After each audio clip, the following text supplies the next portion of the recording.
कैला देवी में लगने वाले मेले की तैयारियां तेज हो गई हैं। मेले में श्रद्धालुओं की भीड़ के साथ मेले की तैयारियों को लेकर प्रशासन अलर्ट मोड पर है। यातायात और ट्रैफिक को लेकर प्रशासन ने मैगजीन से मासलपुर चुंगी तक अतिक्रमण हटाओ अभियान चला रखा है और नेशनल हाईवे 23 पर हो रहे अस्थायी अतिक्रमण को हटाने की कार्रवाई भी तेज कर दी गई है। प्रशासन ने अतिक्रमण को लेकर 10 दिन पहले नोटिस जारी किए गए थे। वहीं नोटिस देने के बाद भी अतिक्रमण न हटाने के बाद अतिक्रमण हटाया गया है, जिसकी तस्वीरें आपके सामने। ये पीला पंजा इसलिए चलाया जा रहा है क्योंकि 10 दिन पहले यहाँ पर अतिक्रमण हटाने की नोटिस दी गई थी, लेकिन उसके बाद भी लोगों ने इस बात को सीरियसली नहीं लिया और अब जाकर उस पर पीला पंजा चलाया जा रहा है। श्रद्धालुओं की भीड़ को लेकर प्रशासन अलर्ट पर है। नेशनल हाईवे पर जो अतिक्रमण हटाने की कार्रवाई आपको नजर आ रही है।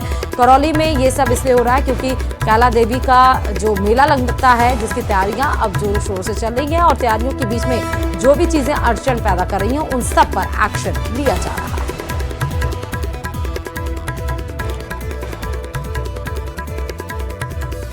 तो कैला देवी का मेला, जिसको देखने के लिए न सिर्फ देश बल्कि कई सारे यहाँ पर पर्यटन मतलब सैलानी भी आते हैं। इसको देखने के लिए कई सारे यहाँ पर कार्यक्रम आयोजित होते हैं और इसको लेकर पूरे प्रदेश में काफ़ी ज़्यादा लोग इसके ये मेला लगे इसके लिए हर्षोत्साहित भी होते हैं और इसको लेकर ही प्रशासन, क्योंकि ये बड़ा मेला आयोजित किया जाता है और उस मेले के लिए जितने भी बीच में चाहे वो अतिक्रमण हो या नेशनल हाईवे पर या किसी तरह का श्रद्धालुओं का भीड़ ना लगे, उन सारी चीज़ों को अब सिंक्रोनाइज वे में किया जा रहा है। ज़्यादा जानकारी के साथ संवाददाता धर्मेंद्र इस खबर पर जुड़ चुके हैं। धर्मेंद्र, कैला देवी मेले को लेकर कैसी तैयारियां चल रही हैं? देखिए बताना चाहूंगा, कैला देवी में लाखों श्रद्धालु माता के दर्शन को आते हैं और इस दौरान सबसे पहले यहाँ पदयात्री पहुंचते। पदयात्रियों की सुविधा को देखते हुए करौली शहर से गुजरने वाले NH 23 के किनारे हो रहे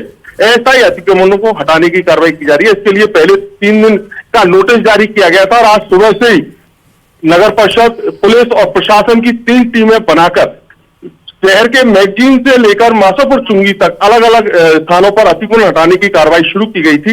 हालांकि जैसे ही अतिक्रमण हटाने की कार्रवाई शुरू की गई, कुछ लोगों ने स्वतः ही अपने जो अतिक्रमण है उन्हें हटाना शुरू कर दिया था और कुछ को नगर परिषद प्रशासन द्वारा हटाया जा रहा है। साथ ही बड़ी मात्रा में पुलिस जाब्ता मौजूद है। कलेक्टर नीला सक्सेना भी लगातार इस पर मॉनिटरिंग कर रहे हैं और लगातार क्षेत्र का दौरा कर जानकारी ले रहे हैं। मौके पर नगर परिषद आयुक्त और प्रशासन की अन्य टीमें भी यहाँ मौजूद है। साथ ही बड़ी संख्या में लोगों की भीड़ जमा हो रही है। हालांकि कुछ लोगों का कहना है कि जो सड़क के किनारे टीनें लगी हुई थी वो यात्रियों की सुविधा के लिए लगाई गई है, लेकिन प्रशासन का कहना है कि ये सारे अस्थायी अतिक्रमण है और इनकी आड़ में बाद में पक्के अस्थायी अतिक्रमण किए जाते हैं, इसलिए सभी को हटाया जा रहा है। जी, लेकिन ये तो मेला हर साल लगता है ना धर्मेंद्र, तो अचानक से फिर इतने सारी बिल्डिंग्स खड़ी हो गई या इतनी सारी दुकानें टीन शेड के आड़ में खड़े हो गए? जी देखिए, बिल्कुल समय समय पर अगर प्रशासन द्वारा इस तरह की कार्रवाइयां की जाती तो ये अस्थायी अतिक्रमण तैयार नहीं होते, लेकिन लंबे समय बाद ये अतिक्रमण हटाने की कार्रवाई की जा रही है। तो जब लगातार कार्रवाइयां नहीं होती है तो निश्चित तौर से लोगों के हौसले बुलंद होते हैं। हाँ। और जो अतिक्रमण है वो बढ़ता है। तो ये कहीं ना कहीं प्रशासन की लापरवाही नजर आई, लेकिन अब पहली बार एक बार फिर से प्रशासन सजग हुआ है और उन्होंने अतिक्रमण हटाने की कार्रवाई शुरू की है। ठीक है, बहुत शुक्रिया धर्मेंद्र तमाम जानकारी देने के लिए। तो कैला देवी मेले की तैयारियां जोरों से चल रही हैं। 10 दिन पहले जिसको नोटिस दिया गया था अतिक्रमण हटाने के लिए नहीं हटाया गया, तो सरकार के द्वारा पीला पंजा चलाकर उस अतिक्रमण को हटाया जा रहा है। और इधर डूंगरपुर की रामसागरा थाना पुलिस ने 7 आरोपियों को गिरफ्तार किया है। आरोपियों पर जानलेवा हमले का आरोप भी है। वारदात के बाद दोनों पक्षों की ओर से केस दर्ज करवाया गया था। पुलिस की जांच में पूरे मामले का खुलासा हुआ है। रामसागरा थाना अधिकारी गोपाल नाथ ने बताया कि कांतिलाल पीड़ित ने रिपोर्ट दर्ज करवाई थी, जिसमें बताया कि 9 फरवरी की रात बेटा, चचेरे भाई का बेटा राजेंद्र, मनीष और मुकेश चारों मजदूरी कर घर आ रहे थे।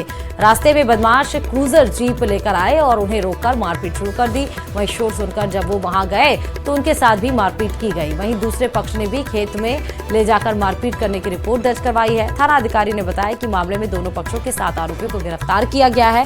फिलहाल पुलिस सभी आरोपियों से पूछताछ कर रही है।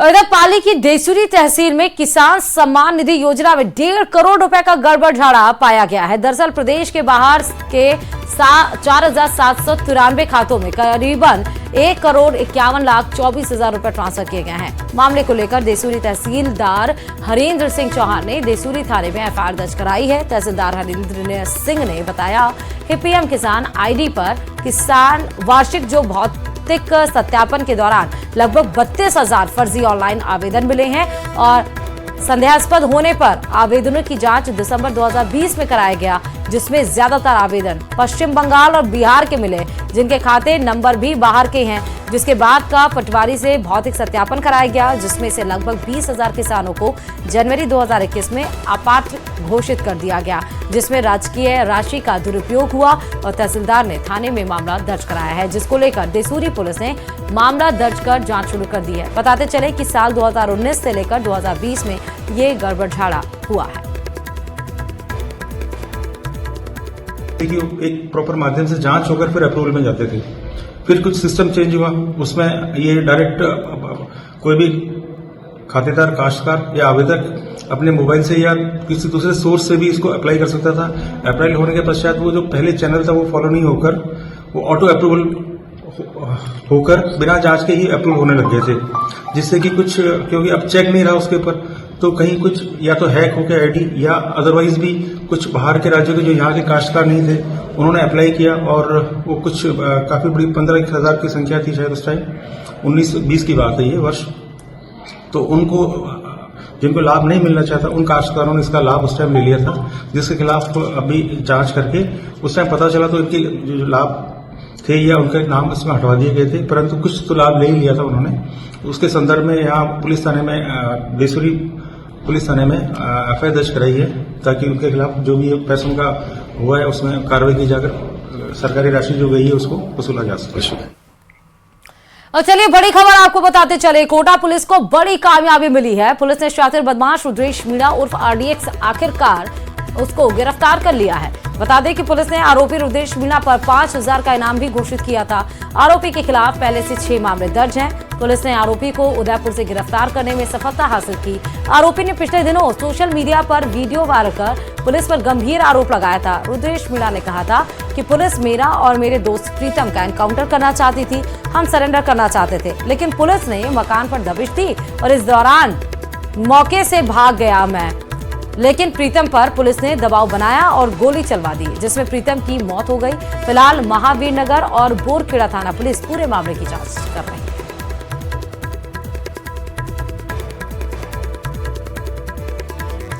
तो 6,000 का इनामी बदमाश आरडीएक्स गिरफ्तार कर लिया गया है। पहले से इसके 6 मामले इसके ऊपर दर्ज थे और 5,000 पुलिस ने इसके ऊपर घोषित किया था। अजमेर के दरगाह क्षेत्र के आसपास बड़ी संख्या में बांग्लादेशी और रोहिंग्या होने के चलते स्पेशल टास्क फोर्स की ओर से लगातार अभियान चलाया जा रहा है और इस अभियान के तहत एक और बांग्लादेशी को डिटेन किया गया, जिसका नाम मोहम्मद अली बताया जा रहा है, जिसे अब अलवर डिटेंशन सेंटर भिजवाने की तैयारी कर दी गई है। वहीं मामले की जानकारी देते हुए additional SP city Himanshu Jangad ने बताया कि अब तक 19 बांग्लादेशी को डिटेन किया जा चुका है, जिनमें से 7 बांग्लादेशियों को वापस अपने देश भिजवाया गया है, बाकी को अलवर डिटेंशन सेंटर भिजवा दिया गया है।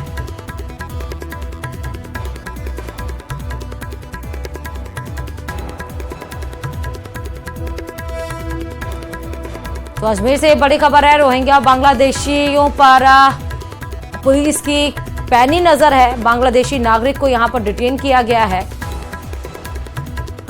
पुलिस मुख्यालय द्वारा अवैध घुसपैठियों के विरुद्ध चलाए गए अभियान और माननीय आईजी साहब और एस साहब के निर्देशन में वृद्ध दरगाह और विभिन्न इंट एजेंसियों के मध्य समन्वय रखते हुए जो अवैध घुसपैठियों की पहचान की जा रही है लगातार जिले में, और उसी क्रम में एक और कार्रवाई करते हुए आज दरगाह वृत्त के द्वारा मोहम्मद अली सन ऑफ मोहम्मद जाफर अली निवासी टोंगी बांग्लादेश का एक व्यक्ति है जो बांग्लादेश का रहने वाला है, उनको दरगाह एरिया से आज पकड़ा गया। और आज अजमेर में प्राइवेट डॉक्टर्स का संपूर्ण कार्य बहिष्कार करने का आह्वान किया है। पूरा मामला पंचशील इलाके में प्राइवेट डॉक्टर के घर पर एडीए की ओर से ध्वस्त करने की कार्रवाई का है। कार्रवाई के दौरान डॉक्टर ने एडीए के 2 अधिकारियों और जवानों पर मारपीट का आरोप भी लगाया और रोकने पर पुलिसकर्मियों ने मारपीट की, जिसके बाद विवाद बढ़ गया। मामले की जानकारी के बाद एडिशनल एसपी मौके पर पहुंचे, हालातों का जायजा लिया। मामले में ब्राह्मण समाज ने भी कड़ी कार्रवाई की मांग की है। वहीं परिजनों और डॉक्टर्स ने इस मामले में एडीए का पट्टा देने और पैसे चुकाने के बावजूद मारपीट करने वाले अधिकारियों और जवानों को सस्पेंड करने और जल्द फिर जो दर्ज उनकी शिकायत है उसकी मांग की गई है। लेकिन देर रात तक कोई समझौता नहीं होने पर आज अजमेर में प्राइवेट डॉक्टर्स संपूर्ण कार्य बहिष्कार करने का आह्वान कर रहे हैं। वहीं इस मामले में ब्राह्मण समाज की ओर से रैली भी निकालकर ठोस कार्रवाई की मांग की जाएगी।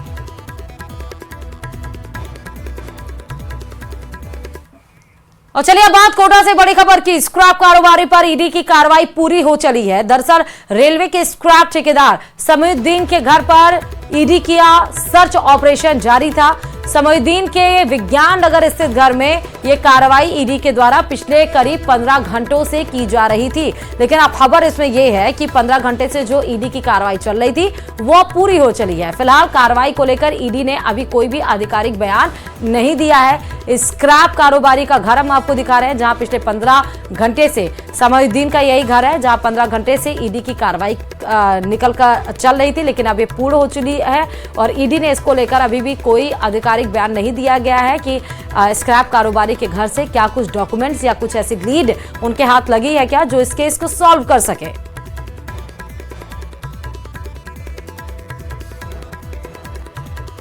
तो ये सीधे घर हम आपको दिखा रहे हैं स्क्रैप कारोबारी का, जहां पर करोड़ों का घोटाला निकलकर सामने आया था। ऐसी सूचना मिली थी ईडी को और इसीलिए ईडी सीधे उनके घर पर पहुंची। 15 घंटे से सर्च ऑपरेशन वहां पर चलाया जा रहा था। किसी को अंदर से बाहर और बाहर से अंदर जाने की बिल्कुल भी वहां पर स्ट्रिक्ट एक्शंस लिए गए, किसी को परमिशन नहीं थी। और उसके बाद से 15 घंटे से ये सर्च कार्रवाई चलाई जा रही थी, लेकिन अब वो पूर्ण हो चली है।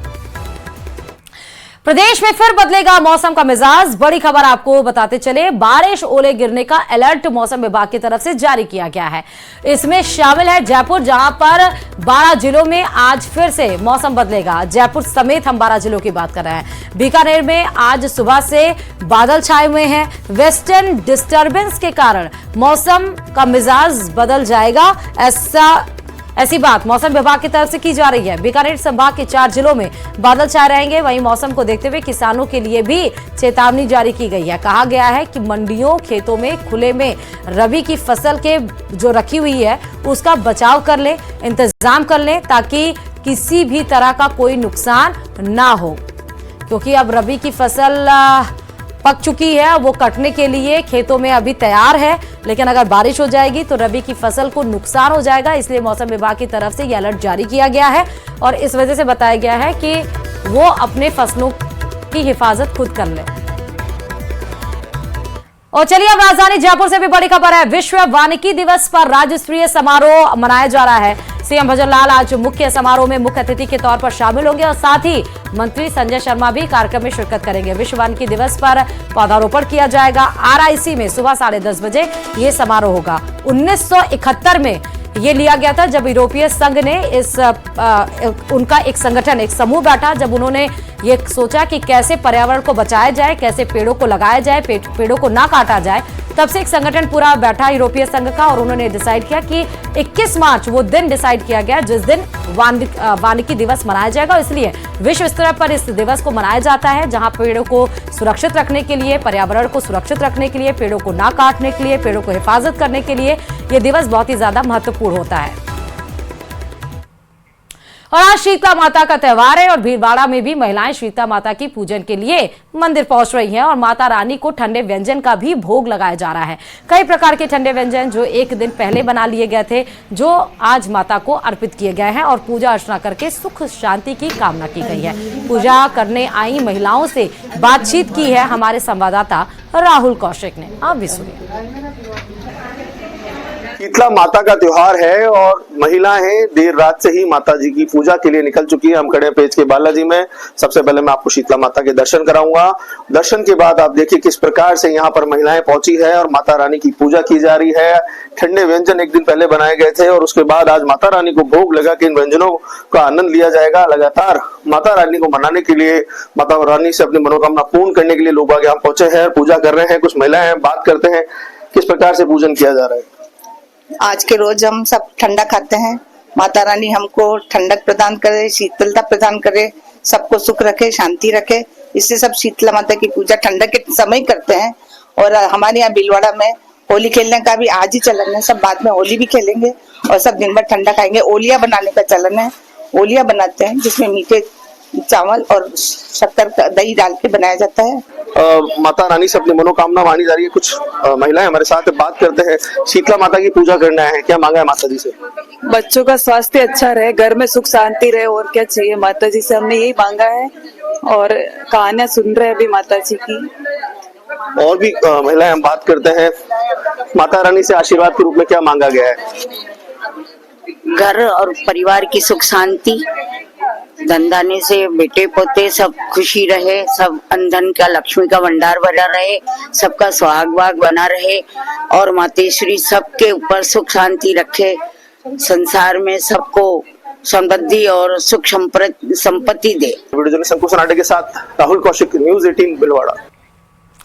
आज देश भर में शीतलाष्टमी का त्योहार हर्षोल्लास के साथ मनाया जा रहा है। दौसा में सुबह से ही शीतला माता के मंदिर में महिलाओं की भारी भीड़ देखी गई है और शीतला माता को पूजा अर्चना के बाद ठंडे पकवानों का भोग भी लगाया गया। बता दें कि शीतलाष्टमी को सुख समृद्धि के लिए मनाया जाता है और इसके अलावा भी शीतला माता की कई कहानियों से इसको जोड़ा भी जाता है।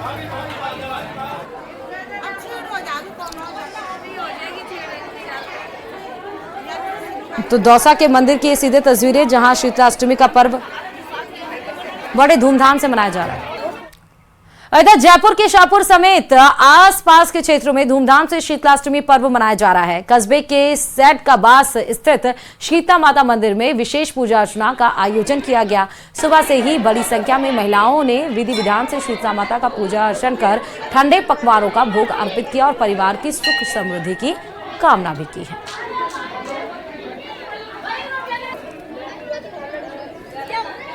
शीतलाष्टमी का पर्व धूमधाम से मनाया जा रहा है। महिलाओं में आस्था देखते ही बन रही है। सुबह से ही शीतला माता के जो मंदिर है वहां महिलाओं श्रद्धालुओं का तांता लगा हुआ है। बड़ी संख्या में महिला श्रद्धालु यहां पहुंच रही है और पूजा पाठ कर रही है। साथ ही कथा सुनकर अपने परिवार की सुख समृद्धि की कामना कर रही है। आप तस्वीरों में देख सकते हैं ये शीतला माता का मंदिर है। यहाँ बड़ी संख्या में सुबह से ही महिलाओं का तांता लगा हुआ है और ठंडे पकवानों का भोग लगा रही है। यहाँ कुछ महिलाएं हैं, उनसे हम बात करने की कोशिश करेंगे कि आखिर इस पर्व के पीछे क्या मान्यता है। ऐसा है कि पौराणिक मान्यताओं के अनुसार होली के 8 दिन के बाद में शीतलाष्टमी को, पहले दिन सप्तमी को ठंडा पकवान बनाया जाता है, उसे रांदपुआ कहते हैं। दूसरे दिन ठंडा भोजन किया जाता है और सभी महिलाएं, सुहागनी स्त्रियां अपने बच्चों और पति की लंबी आयु और सुख समृद्धि की कामना करती है। आप बताएं कौन से व्यंजनों का आज भोग लगाया जाता है? आज जो भी तरीके के ठंडे भोजन होते हैं उनका भोग लगाया जाता है। पुए, पकौड़ी, पूड़ी, अपनी पसंद की स्वाद की सब चीजें बनाई जाती है और भोग लगाया जाता है और शीतला माता के सुख शांति समृद्धि की कल्पना के साथ में। आप बताएं कि आज शीतलाष्टमी का पर्व है, महिलाओं में किस प्रकार का उत्साह है इस पर्व को लेकर? इस पर्व को लेकर महिलाओं में एक काफी उत्साह है और जैसे शीतलाष्टमी है तो शीतलाष्टमी के एक दिन पहले एक पकवान बना लिया जाता है। पुए, खीर, पूड़ी जो भी है वो पहले बना लिया जाता है। फिर ठंडे पकवान का भोग लगता है शीतलाष्टमी को और फिर इस दिन सबको ठंडा पकवान खाना पड़ता है। सब लोग इस तरह के सब। आप बताएं कि क्या मान्यता है इस पर्व को लेकर? इसको बहुत बड़ी मान्यता है माता रानी की, जो 12 महीने के अंदर आता है ये, जो इसका बहुत बड़ा मेला भरता है और बहुत अच्छी तरह से पुआ, पापड़ी, पुए कुछ भी बनाते हैं, हलवा बना के और इसको पूजते हैं। शीतलाष्टमी के पर्व पर क्या क्या आयोजन होते हैं? ये सब कुछ ही होता है भाई, सब कुछ बना लो और सब कुछ से पूज लो। और तो क्या होता है। महिलाएं उपवास भी रखती हैं, कथा भी सुनती हैं। सुनती हैं, सब कुछ कथा भी सुनते हैं, वो खंड भी सुनते हैं, बाजरा भी बोते हैं, पकवान भी बनाते हैं, सब कुछ करते हैं। बिल्कुल, देखिए शीतला माता को चेचक की देवी भी कहा जाता है, क्योंकि पुरानी मान्यता है कि एक बार जो माता की पूजा की जाती है तो वो चेचक की बीमारी दूर हो जाती है। आज के दिन है जो ठंडे पकवानों का भोग लगाया जाता है, जो पूड़ी है, चावल है, दही है, बाजरा है, काफी सारे व्यंजनों का जो है भोग लगाकर महिलाएं कथा सुनती हैं, उपवास करती हैं और अपने परिवार की सुख समृद्धि की कामना करती हैं। हीरालाल सेन, न्यूज 18 राजस्थान, शाहपुरा। और चले खबरों में आगे बढ़ते हुए सीधे मेवाड़ से खबर बताते हैं। मेवाड़ के सुप्रसिद्ध कृष्ण धाम सामलिया जी में भगवान श्री सामलिया सेठ का मंगलवार को चतुर्दशी पर भंडार खोला गया, जहां 5 चरणों की गणना के बाद 29,09,63,292 रुपए रिकॉर्ड राशि निकली है। भंडार खुलने के बाद पहले चरण की गणना में ठाकुर जी के भंडार से 7,55 लाख और अंतिम 5वें चरण की गणना में ठाकुर जी के भंडार से 2,44,79,700 रुपए की राशि प्राप्त हुई। वहीं भेंट कक्ष से 4,64,68,592 की राशि के साथ ही भंडार दान पेटी से 350 ग्राम सोना, 67 किलो 150 ग्राम चांदी, भेंट कक्ष कार्यालय से 783 ग्राम सोना, 68 किलो 152 ग्राम चांदी के आभूषण निकले हैं। और इस बार भंडारे और भेंट कक्ष से निकली राशि रिकॉर्ड मानी जा रही है। सामलिया जी की महिमा लगातार बढ़ती जा रही है, जिसके फलस्वरूप देश के कोने कोने से श्रद्धालु सामला सेठ के दर्शन करने पहुंचते हैं।